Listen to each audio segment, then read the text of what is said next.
Merhabalar, kanalıma hoş geldiniz sevgili dostlar. Koton ip ve kürk ipi karıştırarak yumuş yumuş kışlık bir hırka örüyoruz.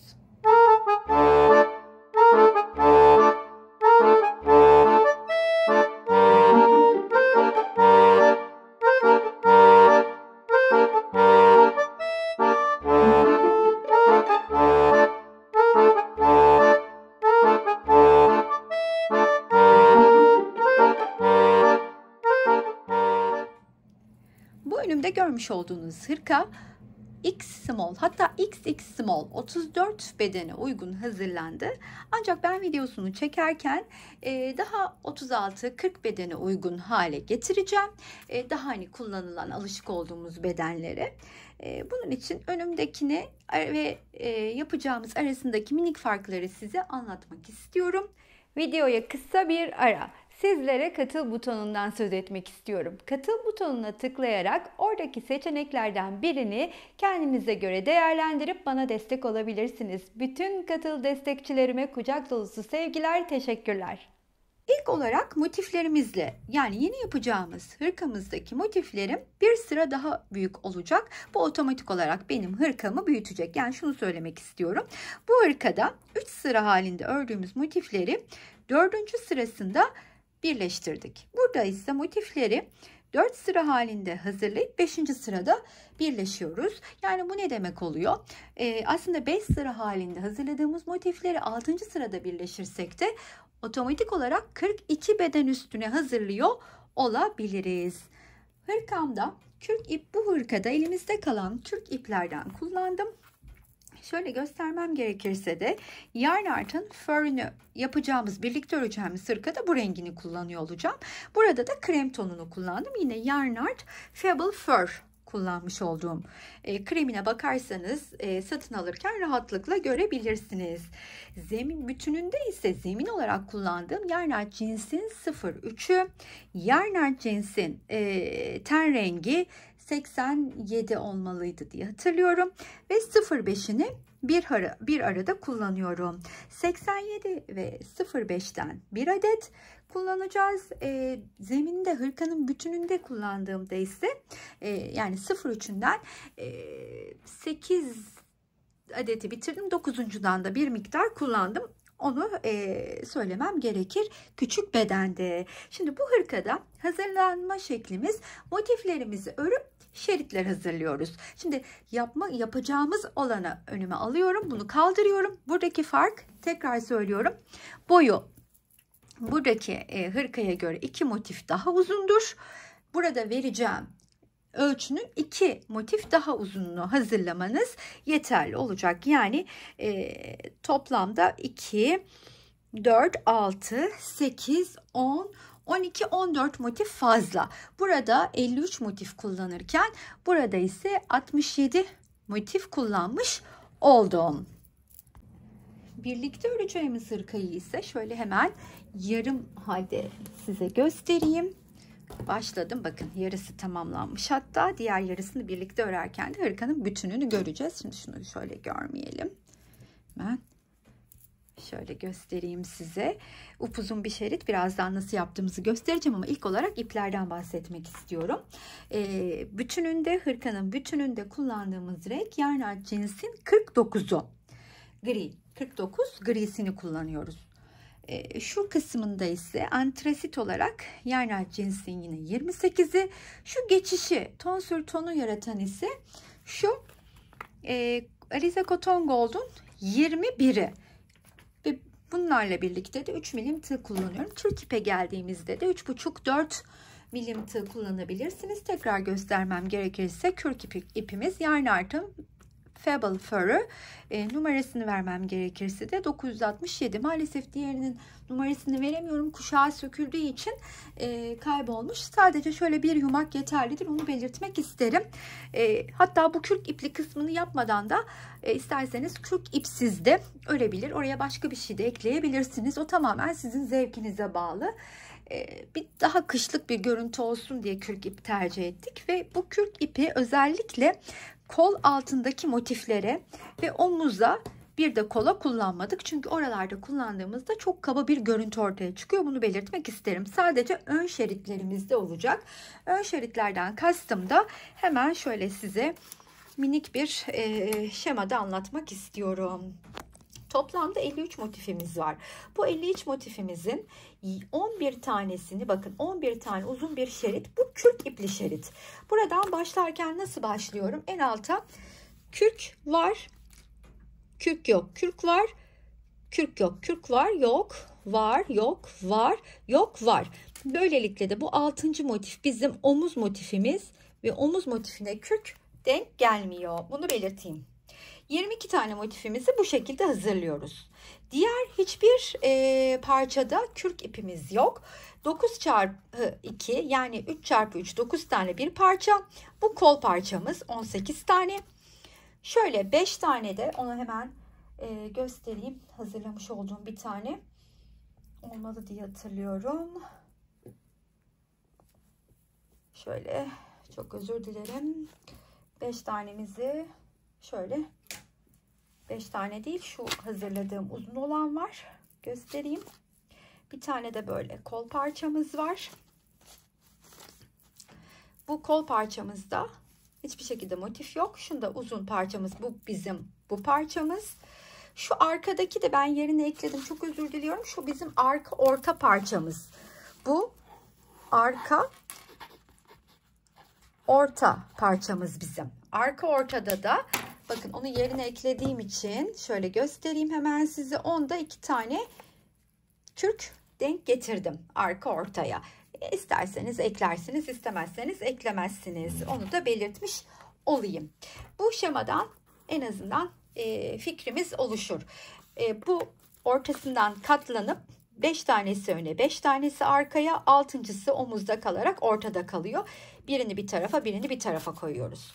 Burada ördüğümüz 4 tane motifle de bu ikiye katladığımız motifleri birini yanlardan tutturuyoruz. Yani hangisi oluyor? Hemen şurada göstereyim. Bakın şu 4'ün biri burada yerine yerleşmiş durumda. Şöyle hemen göstereyim. 1, 2, 3, 4. Katladığım 11 parçayı bu 4 tane motifle birbirine tutturarak aynı zamanda da kol evimi oluşturmuş oldum. Oluşturduğum kol evine de 9 parçalı motifimi yerleştirdim. Şimdi ilk olarak biz de upuzun ördüğümüz o parçaya, yani bu parçayı ortadan katlayacağız ve 4 tane motifle 1, 2, 3, 4 tane motifle birbirine tutturup kol evini oluşturacağız. Sonra oluşturduğumuz kol evimize de kol parçamızı yerleştireceğiz. İlk ilerleme aşamamız bu olacak. Yani ilk şu kısmı oluşturacağız. Sonra bu kısma yapmış olduğumuz bu 5 tane motifi bakın buraya nasıl ekledimse diğer tarafa da eklerken size göstereceğim. Aynı bu, çünkü buradaki şerit diğer tarafta da olacak. Burayı tutturduğum gibi şu kısmı buraya da örerken yine karşılıklı parçaları birbirine, yani bu örmüş olduğum parçayı, birlikte öreceğimiz olduğumuz parçayı da buraya ekleyeceğiz. Bu hırkalar tabii standart motifli hırkalara göre bir tık daha örümü karışık olabilir. Daha önceden çalışmış motifli hırkalar yapmış olmak gerekiyor. Daha iyi anlayabilmek için diyorum. Birazcık daha tecrübeli arkadaşlarımıza uygundur. Bunu da belirtmek isterim. O zaman şimdi bunu kaldırıyorum ve sıfırdan başlar gibi başlıyoruz. Ben bu motifimizin yapımını burada yeniden göstermeyeceğim. Çünkü standart Gorgeous motifi. Şu şekilde hazırlanacaklar. Şu şekilde. Şu şekilde hazırlayacağımız motifimizi, düz motiflerimin sayısını da hemen size vereyim. 14 tane kürk ipim var. Bu 14 tane kürk ipin 12 tanesi 6 birinde olmak üzere uzun parçada. 2 tanesi de arka orta parçada. Geri kalan 39 tanesi de düz motif. Yani 39 tane şu şekilde motif hazırlamanız gerekiyor. Bu motifin yapımı da bu videonun altında açıklamada olacak. Ölçüsünü de vermiştim size. Sonrasında ise hemen şu kısmı göstereyim. Kürklü iple ördüğüm yer şu yuvarlak olan yeri 3. sıraya kadar örüyorum kürk iple. Daha sonra motifi kare yapmaya geçtiğimde yine yarn art cinsin 49'una dönüyorum. 49'la kare yapıp sonra da birleştirmeye başlıyorum. Bunu da belirtmiş olayım. Sonra bu upuzun parçayı önüme alıp hemen ilk motifimi de alıyorum ve ilk motifimin bir kenarını şu şekilde örüyorum. Buradan başladım. Üçlü gruplarımı örmeye. Buradaki köşeye yani sadece tek kenarı başladım örmeye. Şimdi şöyle yaklaşalım. Daha rahat olacak anlatması da. Bu burada kalacak. Şimdi bunun bu köşesini örerken bununla birleşeceğim. Şöyle göstereyim. İkiye katladığım parçada önümde. O zaman ilk olarak ne yapıyorum? Şöyle alayım. Şu köşeye batıyorum. İlmeğimi içinden de çıkartıp şöyle bir de zincir çekiyorum. Bu birleştirme tekniğini de detaylı olarak bu videonun altına bırakacağım. Oradan izleyip daha sonra bu birleştirme tekniğini kavradıktan sonra bir devam edelim buradaki birleştirmeye diye öneririm size. Şimdi şuradan ilmeğimi çıkartıyorum. Burada bir zincir çekip çekmemek sizin inisiyatifinizde. Ben burada çekmeden devam ediyorum. Tekrardan 3 tane ördüm ve hemen gelip şu karşısına batıp bu iki kenarı birbirine karşılıklı birleştiriyorum. Battım, çıkardım, üstüne ipimi aldım.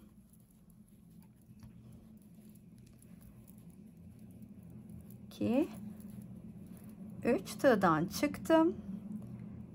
Üstüne yeniden ipimi aldım.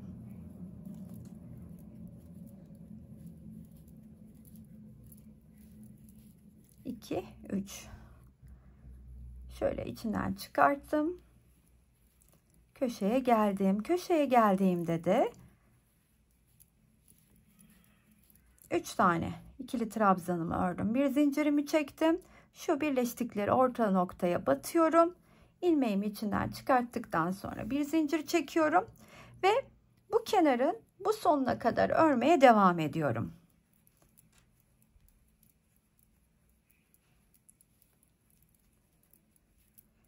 Kenarın sonuna kadar örelim. Burada köşeye kadar yine geldim. Bakın ilk motifimi buraya ekledim. Normalde bu nasıl olacak? Böyle arkadan birleşip ortayı toparlayacak ama bu arkadaki şu yandaki birleşmeyi dönüşte yapacağım. Şimdi ilk böyle 4 tane motifimizi böyle üst üste birleştirmeye başlayalım. Şimdi bu köşeye kadar geldim ya. Sıradaki motifimi de aldım hemen ve burada 2 tane zincir çekmiştim. Ne yapıyorum? Burada yeni motifimi alıp onun köşesinin içine 3 tane ikili trabzanımı örüyorum. Tığdan çıkıp böyle döndürüp karşısından hemen ilmeğimi çıkartıyorum. Tığın üstüne ipimi aldım. Buraya geliyorum. 1 2 3 tane ikili trabzan örüyorum. Buradan çıkartıp hemen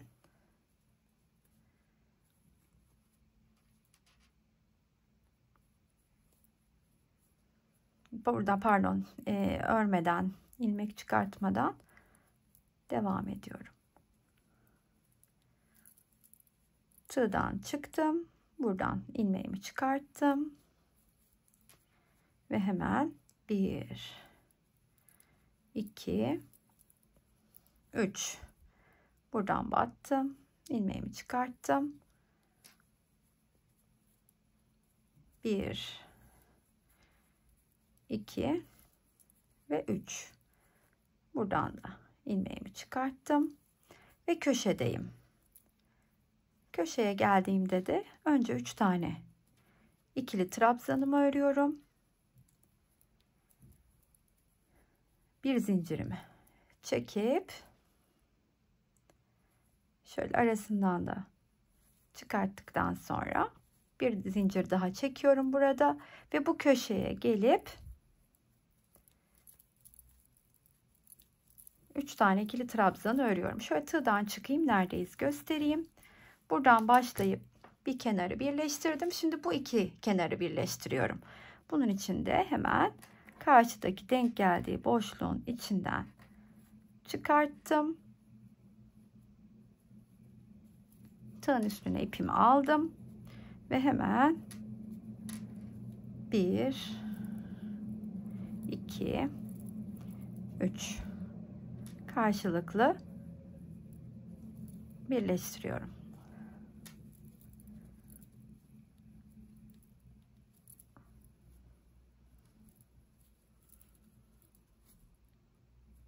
Şöyle çıkarttım. 3 tane. Aynı bir alttaki motifi aslında yerleştirdiğim gibi. Onu sadece alt kenarına örüp gelmiştim. Burada ise ne yaptım? Alt kenarını örerken burayla birleştim. Şimdi bu kenarı örüyorum. Daha sonra burasını tamamlayıp buraya geldiğimde diğer motifi ekleyeceğiz. Aynı şekilde o da bittikten sonra yine bunu buraya ekledikten sonra bunu dördüncüyü de ekleyeceğim. Bunu buraya yerleştirdiğim gibi 4 tane ekledikten sonra dönüşte buluşalım.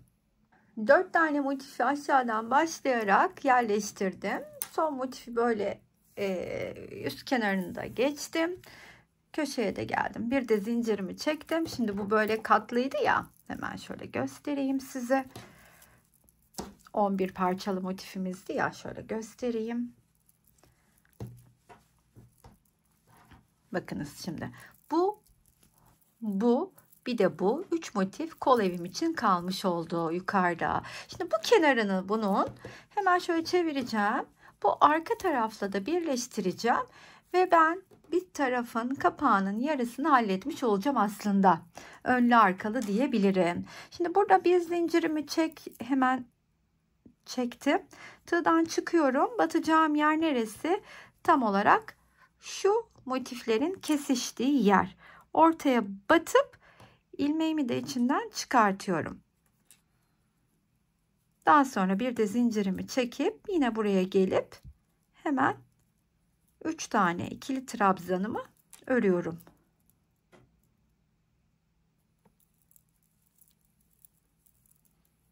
Daha sonra tığdan çıkıp hemen karşısına batıp çıkarttıktan sonra ilmeğimi oradan 3 tane ikili trabzan. Yine tığdan çıkıyorum. Karşıda denk geldiği noktaya kadar ilmeğimi çıkartıp şu şekilde şu ortak noktaya kadar ilerleyelim. Şuradaki geçişi nasıl yaptığımızı görelim. Buradaki köşeye geldiğimde ise köşenin 3 tanesi örülüydü. İlk olarak diğer ikinci üçlü grubumu örüyorum. Bir de zincir çekip şu ortadaki noktasına batıp ilmeğimi içinden çıkartıp ilmeğimin de içinden çıkıyorum ve tığımdan çıkıp karşıda şu iki motifin birleştiği yerden batıyorum ve bu ilmeğimi oradan geçirdikten sonra bir zincirimi çekip buradaki boşluğun içine geliyorum ve 3 tane ikili trabzanımı örüyorum.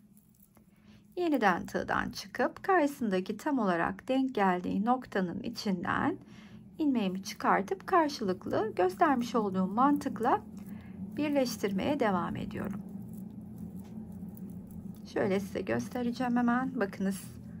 Şöyle bir geçişimiz oldu. Etek ucuna kadar, şuraya kadar devam edelim. Aşağı kadar 4 tane motifi de buradan ekleyerek geldiğimde, şimdi burada bir tane köşeye üçlü grubu örerek başlamıştım. Bir zincir çekiyorum. Sonra karşıdaki köşenin içine batıp ilmeğimi çıkartıyorum. Ve hemen tekrar bir zincir çekip buradaki ilk örmüş olduğum trabzanın tepesine ilmeğimi kaydırarak geçirdikten sonra kilitliyorum. Şimdi bunu böyle keseyim. Bakınız hemen ne yapmış oldum. İki tarafını 11 parçalı motifi önüme yatırıp iki tarafını da karşılıklı böylelikle birleştirmiş oldum. Şimdi ihtiyacımız olan buradan sonraki neydi? Şimdi biz kolu yerine yerleştirerek ilerleyeceğiz. Kolu yerleştirdikten sonra ise bakınız hemen göstereyim. Şimdi burada da ne yaptık ilk olarak? Yine şu kısmı yaptık aslında. Şu kolun takılı olmadığını düşünün. Şu kısmı, şu çerçevesini birazdan geçeceğiz. Bu çerçeveyi de nasıl geçiyoruz? Renkleri ayrı ayrı. İlk olarak zemin renginden bir tur geçeceğim. Yani nereye geçeceğim? Hemen buraya başlayacağım. Bir tur zemin renginden. Daha sonra şu Alize Cotton Gold'un 21'inden geçeceğim. Daha sonra ise Anthracite'i geçeceğim. Ve arkaya geleceğim buraya. Şöyle arkadan göstereyim. Arkaya geleceğim en son. Şurada duracağım. Çünkü neden? Bakınız bu Anthracite'i geçmeden evvel buraya birlikte örüyor olacağız. Yani ben bu Anthracite kısmını örerken şimdi buraya ilk önce ne dedim? İlk önce 49'da bir sıra geçeceğim. Daha sonra 21 ile bir sıra geçeceğim. Ve tam olarak şunu geçerken ikisini birbirine birleştireceğim. Bunu örerken nasıl yaptığımızı göstereceğim. Burada da aynı şekilde çalıştım. Şimdi burada da birazdan onu yapıyor olacağız. Ama ilk olarak bir kolumuzu yerine yerleştirelim. Kolla da işimiz bitsin. Zaten kol ağzında yapacağımız işlem de çok basit. Trabzan ve üstüne sık iğne geçerek kolu bitiriyoruz. Kolda bir atraksiyon yok. Bu arada ben bunun size şeyi de göstermek istiyorum. Biraz evvel başlarken söylediğim gibi bakın. Burada da sadece yarn cinsin 01'ini kullanarak yaptık zeminde. Siyah, antrasit ve 21'i gene kullandım. Ve burada gördüğünüz üzere kürk ip yok. Kürk ip olmaksızın yine birebir aynısı. 1, 2, 3, 4, 5 ördüm. 5'te birleştim. Şöyle göstereyim size. 1, 2, 3, 4, 5. sırasını şöyle örerken birleştim. Mantığımız aynı. Aynı şekilde şöyle size göstereyim. Bakın. Bu da kürk ipsiz hali aklınızda bulunsun istedim. Kol evini önüme aldığımda şöyle gördüğünüz üzere bu 3x3 9 motifli kısmı da alıyorum hemen. Nasıl yerleştirmeye başlayacağımı size göstermek isterim. Şimdi burada kol altında gördüğünüz gibi bir yarım motif var. Yani ben de aslında buraya şu şekilde yerleşeceğim. Bakınız. Bu buraya. Bu yarım motifler karşılıklı olacak.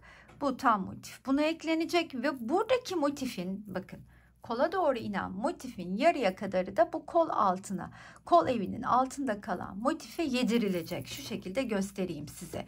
Bu bizim 3x3 9 motifimiz. Şöyle katladım. Bakın buraya getirdiğimde tam şekli gözüküyor. Yani ben şimdi şunu önüme alayım şu şekilde karşıdan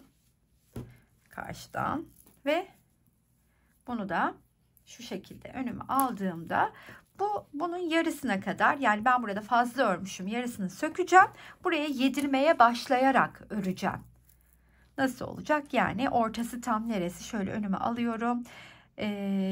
Şu köşeyi saymasam 1, 2, 3, 4 tane var.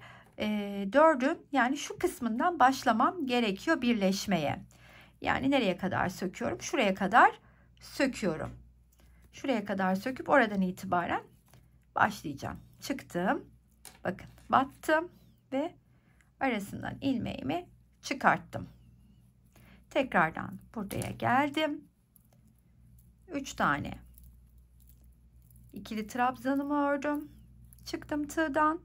Buraya battım. İlmeğimi çıkardım. Tekrar buraya geldim. 3 tane ikili trabzanımı ördüm. Yine tığdan çıktım. İlmeğimi buradan çıkarttım. Şimdi köşedeyim. Köşede ilk önce 3 tane ikili trabzanımı örüp bir zincir çekiyorum ve şöyle yapıyorum. Şu 4'ünün, bu 3'ünün kesiştiği tam olarak orta noktaya batıyorum. İlmeğimi oradan çıkarttıktan sonra bir zincir çekip aynı köşemin içine 3 tane daha ikili trabzan örüyorum. Tığdan çıkıyorum ve buradan ilmeğimi yine çıkartıyorum. Bakın nasıl oldu, şöyle göstereyim size. tam ortasından yedirmiş olduk kol evine. Dönüşte de diğer yarısını yedireceğiz. Oraya kadar bildiğimiz mantıkla birleştirmeye devam edelim karşılıklı. Yani bu kenarı birleştirelim. Şöyle arkaya da dönelim. Burayı da birleştirelim ve buraya sonuna doğru da buluşup arkayı da tamamlayalım. Burada da bakınız tam böyle sonuna kadar geldim. Köşeye kadar ördüm. Köşeye bir tane grup örüp bir zincirimi çekiyorum. Bu kesiştikleri noktaya batıyorum. İlmeğimi içinden çıkarttıktan sonra bir zincirimi çekip köşenin içine diğer üçlü grubumu örüyorum ve tam da o kol altındaki motife yedirme kısmına geldi sıra. Dönüşteki kısımdayız. Bakınız şimdi. Şöyle döndüreyim. Çok rahat göreceksiniz orayı. Arkadan buraya kadar örmüştük. Sıra burada. Şimdi ne yapıyorum? Şuraya hemen batıp ilmeğimi içinden söktüm ama ilmeği tekrar çıkartıp içinden geçiriyorum. Tığımın üstüne ipimi alıyorum. Buraya bir tane daha üçlü grubumu örüyorum.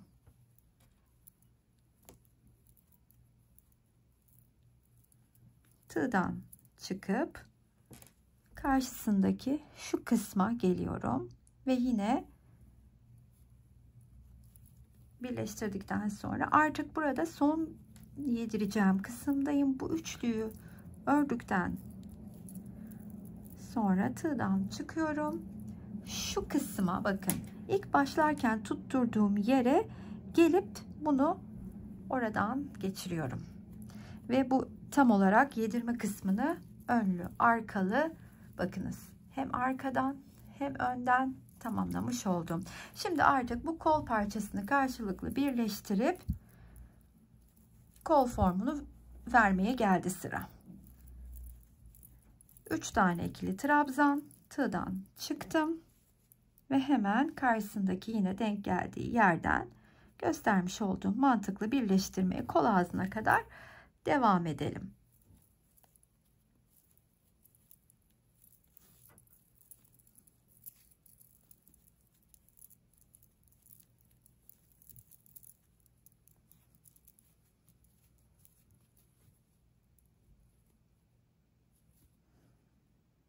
Sökmesem.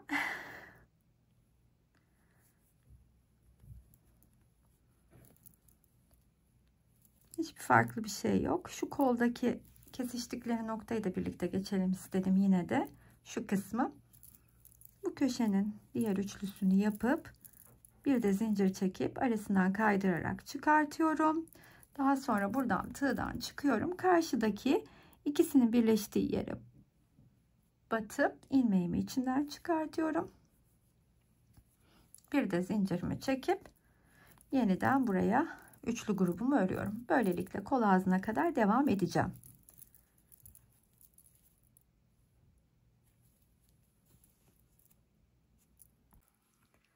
Kol ağzına kadar geldiğimde ise burada bir zincir çektim. Şuradan dönüp ilmeğimi içinden geçirdikten sonra bir zincir daha çekiyorum ve şimdi burada artık trabzan, şöyle göstereyim diğer koldaki yaptığım işlemi gözümüzün önünde olunca çok daha net anlıyoruz. Trabzanlara geçeceğim.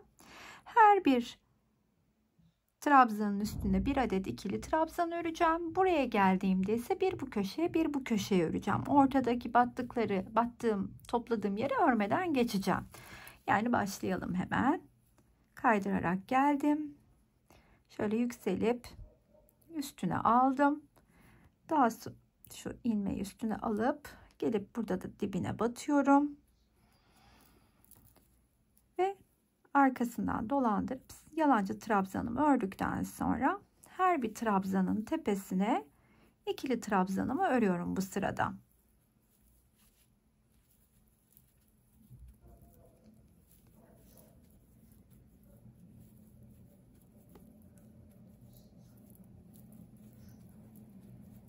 Şuraya kadar geleyim. Birleştikleri noktaya geldiğimde de hemen bakın, ilk önce buraya bir tane bir ikili trabzanımı örüyorum. Daha sonra da buraya örüp Artık bundan sonra başladığım noktaya kadar aynen devam ediyorum. Bir üste de çıkıp sık iğne ile tamamlayalım. İkinci sıraya geçmeden evvel şurada hemen birlikte tamamlayalım istedim. Buradaki köşeleri de birer tane trabzanla geçip hemen ilk örmüş olduğum trabzanın tepesine kaydırarak geliyorum. Ve bir zincir çekip bulunduğum yere batıyorum ve hemen buraya bir sık iğnemi örüyorum. Derken aşağıda her ördüğüm ikili trabzanın tepesine bir sık iğne örerek kolun ağzını tamamlayalım. Kolu da tamamladık. Trabzanı ve sık iğnesini geçtikten sonra bakın şimdi parçamız şu şekilde. İlk parçam bu olsaydı yine aynı işlemleri yapacaktım. Daha sonra bütün işlemler bittikten sonra bunu ekliyoruz. Yani son atıyorum şimdi bakın burada 1, 2, 3, 4, 5 sıra arada örgü var. 5. sırayı bunu örerken devam ediyorum. Göstereceğim size de nasıl olduğunu. Bunu ama bu defa nasıl yapacağız? Bunu arkadaki ortaya yerleştirdiğim, bakın şimdi arkadaki ortaya bunu yerleştirdim gördüğünüz gibi. Şimdi bunu buraya yerleştirmemiş olsaydım şayet, şimdi nasıl olacaktık gösteriyorum hemen size. Bunu başlayacaktık. Zemin rengiyle etrafını bir tur buradan başlayıp arkadan dönüp buraya kadar. Sonra 21 ile de döneceğim. Arkadan başlayacağım. Daha sonra da şu pıtırcıklı kısmı yapacağım. Pıtırcıklı kısmı yaptıktan sonra tekrardan bunu ördükten sonra artık bununla da birleşmeye sıra gelecek. Bunu buraya birleştireceğim. Birleştirdikten sonra diğer kısmını da örmeye devam edeceğim. Nasıl? Şöyle ki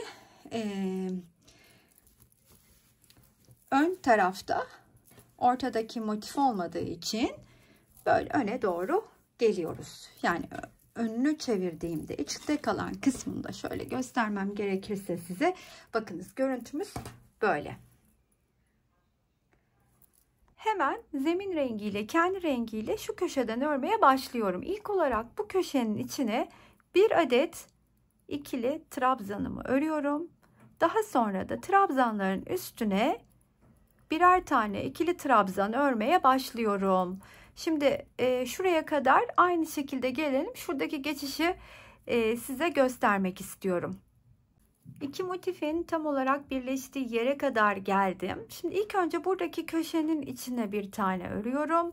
Daha sonra ikisinin birleştiği ortak noktaya örüyorum. Daha sonra da buradaki köşeyi örüp trabzanların üstüne de örmeye devam ediyorum.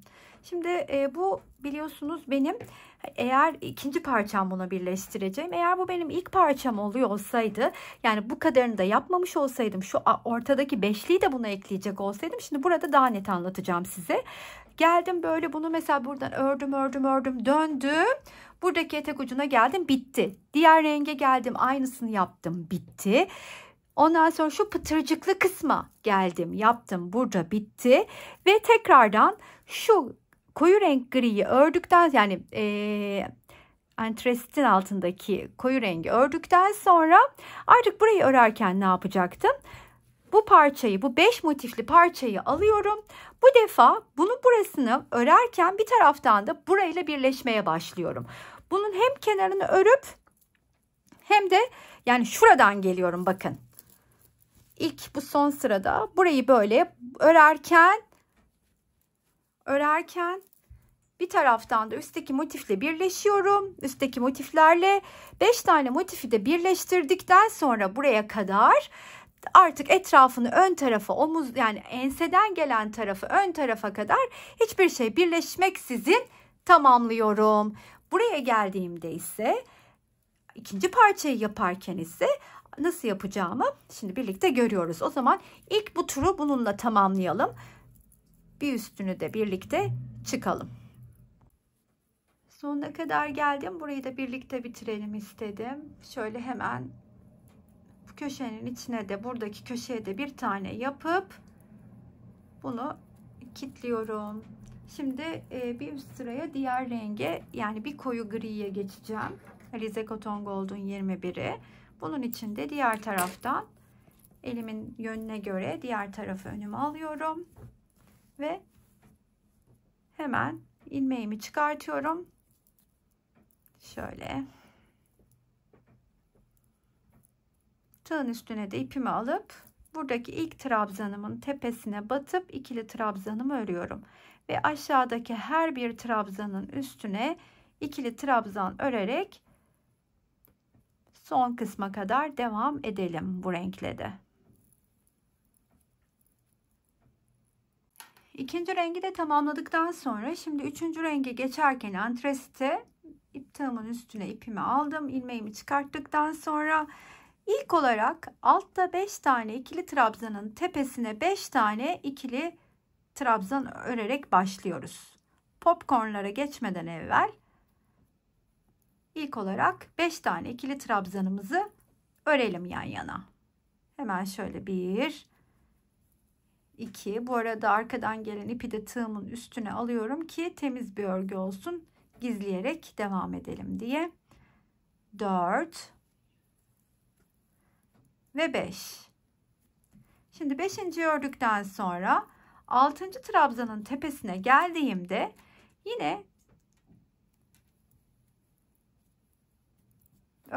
trabzanları örmeye başlıyorum. Aynı boşluğun içine 5 tane ikili trabzan örüyorum. Aynı trabzanın tepesine bakın. 4 oldu. 5.'yi de ördüm. Daha sonra ilk ördüğüm bu boşluğun içine ördüğümün tepesine arkadan batıp ilmeğimi içinden geçiriyorum. Daha sonra tığımın üstüne ipimi alıp kaldığım yerden yan tarafa trabzanlarımı örmeye devam ediyorum. 2 3 4 ve 5. 5.'yi bitirdim. Şimdi 6.'ya geldiğimde trabzanı yine aynısının içine 5 tane ikili trabzanımı örüyorum. 4 5. Şurada 5.'yi ilkine batıp içinden ilmeğimi çıkartıyorum ve yeniden yanına örmeye başlıyorum trabzanlarımı. Bütün bir hırkanın bu çevresini de bu teknikle dolanıyoruz. Şöyle göstereyim. Bu sıranın sonuna kadar geldiğimde sonda 4 tane trabzan kaldı. Hani 5 tane trabzan örüp bir popcorn yapıyorduk. Sonda 4 kaldı. Fark etmez. 4 ile kilitliyorum. O kadar. Hani bir trabzandan. Onu sonuna doğru azalıyorsa şayet zaten şöyle söyleyeyim. Mesela burada 2 kalacak gibi gözüktüyse aralarda da mesela 5 değil bir iki tanesinde 4 yapıp buradaki ortalama dengeyi kurabilirsiniz. Şimdi bunu da yaptıktan sonra sırada ne var? Bakın şimdi bunu da ördük. Aynı bu şekilde. Şimdi sırada yine bu renkle bir tur daha geçeceğiz. En son griyi, açık griyi yaparken burayla da birleşmeye başlayacağız bu arada. Şimdi biz başlayalım. Diğer rengimize de yani 21 olan rengi aldım. Hemen bununla da ilmeğimi çıkartıyorum. Şöyle kadraja da alalım. Şuradan başlayacağım. Nasıl başlıyoruz? Nasıl örüyoruz? Hemen bununla da görelim. İlmeği çıkarttım. Tığımın üstüne ipimi de aldıktan sonra şöyle göstereyim. Şu kısımdayız. Trabzanın tepesine battım. Bir ikili trabzanımı ördüm. Şunu da şöyle öne alayım. Örerken gizleyelim. Tığın üstüne ipimi aldım. Tekrardan tığın üstüne ipimi aldım.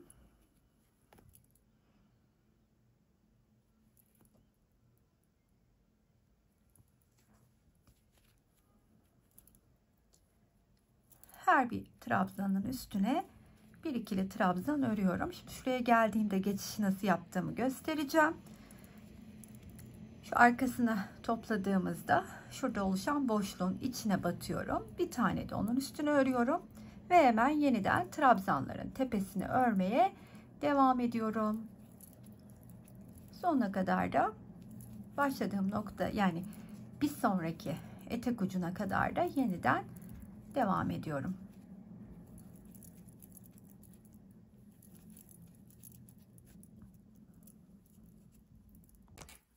Bu kısmını da, bu rengi de burada sonuna kadar birleştirdim. Şimdi bakın, yeniden diğer tarafı önüme çeviriyorum ve sırada yine zemin rengiyle örmek var. Yani şu kısımdayız, tam olarak şuradayım. Yani bununla birleşmeye vakit geldi. Şimdi onu örerken şöyle yapacağım. Bakın, hemen şuradan başlayacağım. Geleceğim. Böyle geleceğim. Böyle dolanacağım. Buraya döndürdüğümde tam bunun karşısına denk gelen bu motifin buraya geldiğimde artık bununla buradan birleşmeye başlayacağım. Bakınız, şuradan yani. Ne yaptıktı? Tekrar gösteriyorum. Buradan örmeye başlıyorum. Hemen yukarıdan dönüyorum. Buraya gelip geçtiğimde de bakın, tam bunun şu kısımda bitiş, şu kısım, şu motifin bittiği yerde bunun eklenme yeri oluyor. Oradan birleşmeye başlayacağım. Şimdi oraya geldiğimde nasıl birleşiyoruz göstereceğim de. İlk olarak hemen yine zemin rengini alayım. Aynı gösterdiğim yöntemle trabzanların üstüne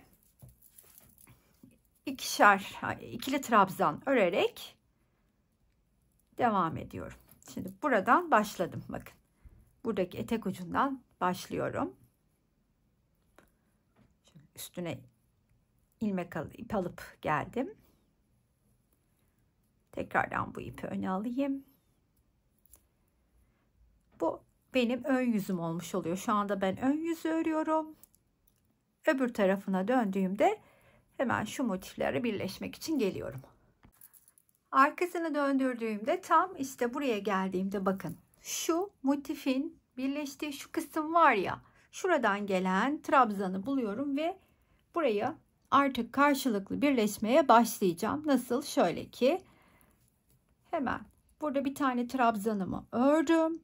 Karşıdan şu köşe boşluğundan batıyorum şuraya ve buradan ilmeğimi, şu köşe boşluğunun içinden ilmeğimi geçiriyorum. Daha sonra tığın üstüne ipimi alıp buradaki boşluğa geliyorum. Buradaki trabzanın tepesine geliyorum. Bir tane daha örüp çıkıyorum. Trabzanın tepesinden tığımı geçiriyorum. İlmeğimi içinden çıkartıp buradaki trabzanın tepesine gelip bir tane daha örüyorum.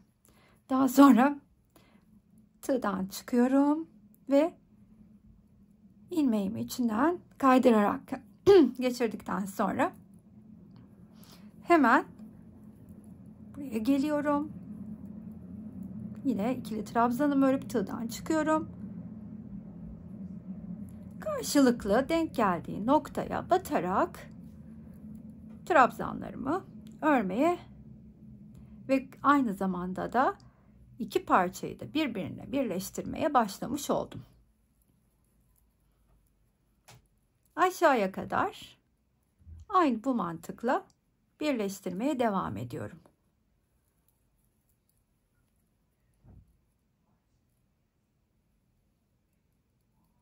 Şöyle. Şu kısımdaki geçişlere geldiğimde yine trabzanımı ördüm. Bakın, bir tane ilmeğimi buradan geçiriyorum. Daha sonra buraya gelip bir tane trabzanımı örüyorum. İkisinin battığı orta noktadan da yine ilmeğimi geçiriyorum. Ve diğer trabzanımı ördükten sonra bu köşeye de örüp trabzanların üstüne örüp karşılıklı batmaya ve birleşmeye devam ediyorum. Bu geçişi de size göstermek istedim.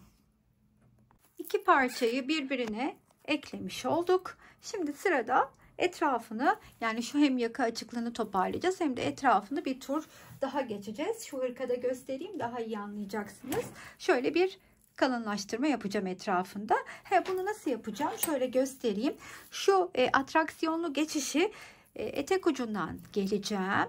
Hop, yukarıdan dönüp buraya gelip bitireceğim. Yani alt kısmı, şu kısmı geçmeyeceğim. Şu kısmı en son bir sık iğne turumuz olacak. O sık iğne de bir kez aşağıdan dolanacağım toparlamak için. Yoksa yine 3 sıra daha ne öreceğim şimdi? Mesela pıtırcıklı kısma geçiyoruz şu anda. Pıtırcıklarımı örmeye başlayacağım.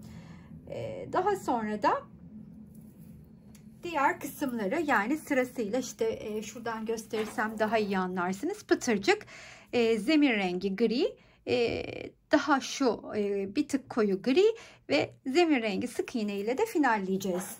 Etrafının yapımına başlıyoruz yani. Hemen şöyle etek ucunu önüme doğru döndürüyorum. Bakınız şurayı. Ve pıtırcıklı örüme başlıyorum. Şimdi buradan ilk trabzanın tepesine batıp 5 adet ikili trabzanımı öreceğim.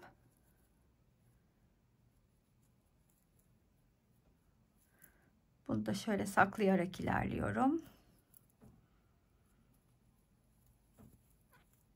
Şöyle öne de alalım. Şöyle tığımın üstüne aldım. Şu anda da öreceğim. Şu altta kaldı. Üstünü örmeye başlıyorum. 4 ve 5 taneyi ördüm. Şimdi 5 taneyi ördükten sonra popcorn'u yaptığımız sistemi yapıyoruz. Gene aynı boşluğun içine 5 tane örüyorum. Bu 4 oldu. 5.'yi de örüyorum. Tığdan çıkıp ilk ördüğüme batıyorum. İlmeğimi içinden geçirdikten sonra hemen yanındaki trabzanın tepesine bir adet ikili trabzan örüyorum. Bu sırayı bu şekilde örüyoruz ama burada ensedeki geçişi göstermek istiyorum. Şimdi böyle geleceğiz. Şu kısımlardaki, şu boyuna gelen, enseye gelen kısmın geçişini birlikte yapalım.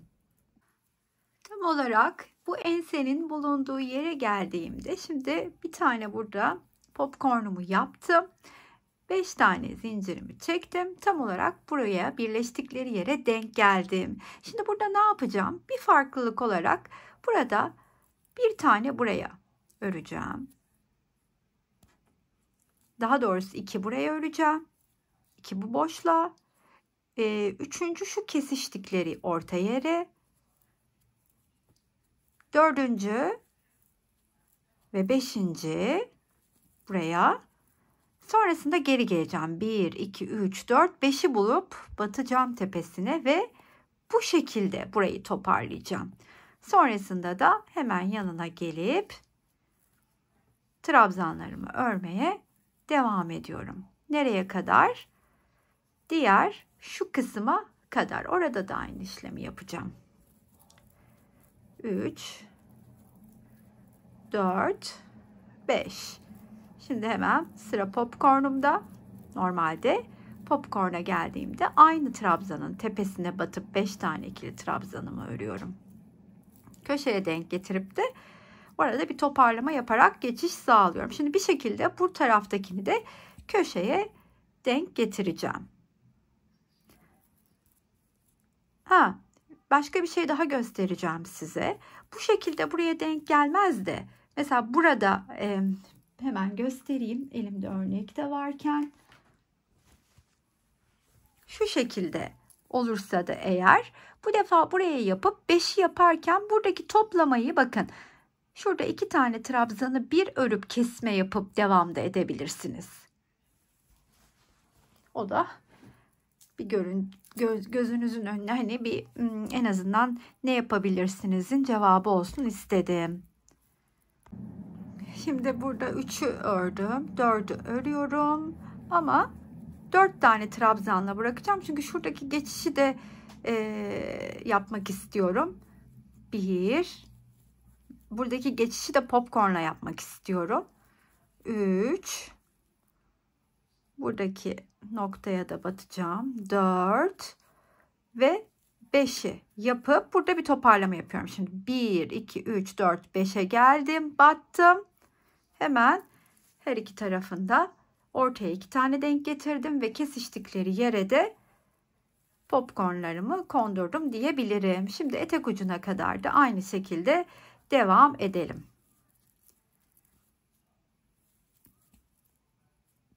4, 5.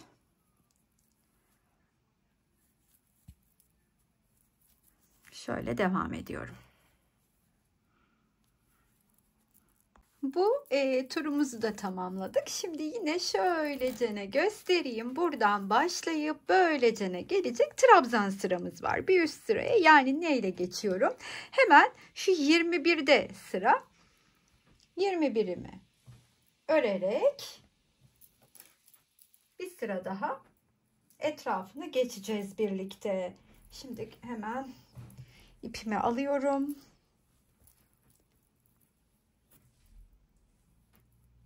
İlmeğimi çıkartıp örmeye başlıyorum.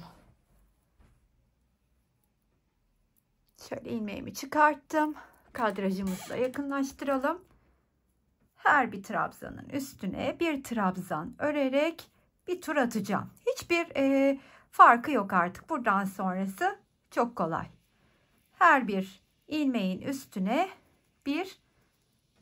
daha doğrusu alttaki her bir ikili trabzanın üstüne burada bir ikili trabzan örüyoruz. Eteğin diğer ucuna kadar. Sonra ne yapacağız? Sonra aynı bu şekilde ne yapacağım? Şu kendi zemin rengimize 80'le de bir tur atacağım. Ve en sonda bir sık iğne örerek bitireceğim.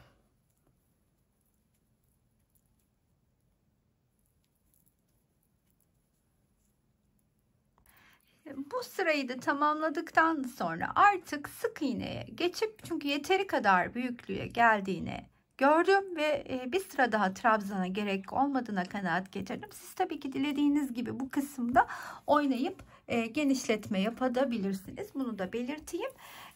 Ben şimdi sık iğne ile toparlayacağım. Bunun için de hemen şöyle bakınız, kol altına yakın yerden başlıyorum ve sık iğnelerimi düzgün bir şekilde trabzanların üstüne örüyorum. Şimdi ilkini ördüm.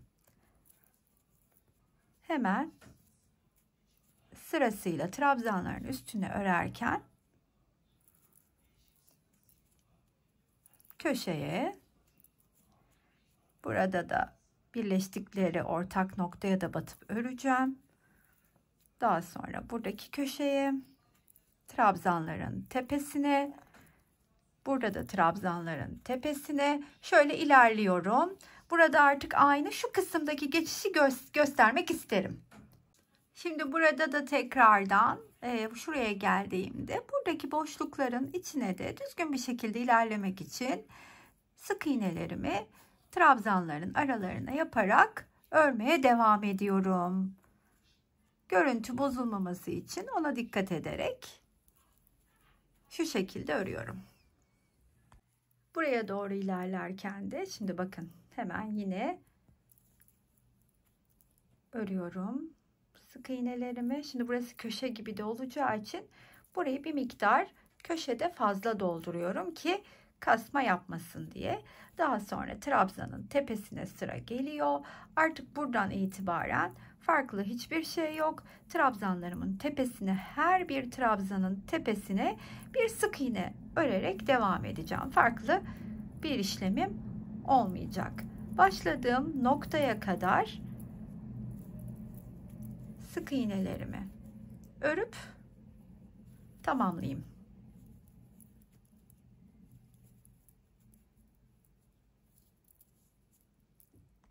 Sık iğneyi de ördükten sonra hırkamızı tamamladık. Böyle puf puf bir hırka oldu. Dediğim gibi siz şu kısımlarını eklemeyerek de hırkanızı gayet rahat yapabilirsiniz. Videonun arasında göstermiştim. Videonun başında da üstünde de göreceksiniz. Bunlar olmadan da yaptığımız hırka mevcut. Büyük bedenini çalışmak sadece motifleri bir sıra büyük örmekle mümkün. Bu önümdeki 42 bedene kadar uygundur.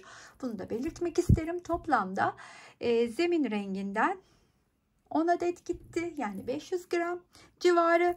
Diğer renklerin her birinden ise sadece bir paket kullandım. Bunu da belirtmek isterim. Umarım hoşunuza gitmiştir. Sizler için değişik bir fikir olmuştur. Beğendinizse her zaman olduğu gibi bir kalbinizi rica edeceğim.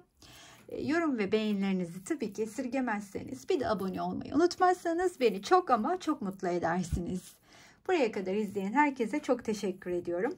Sıradaki videolarda görüşmek üzere. Hoşça kalın arkadaşlar.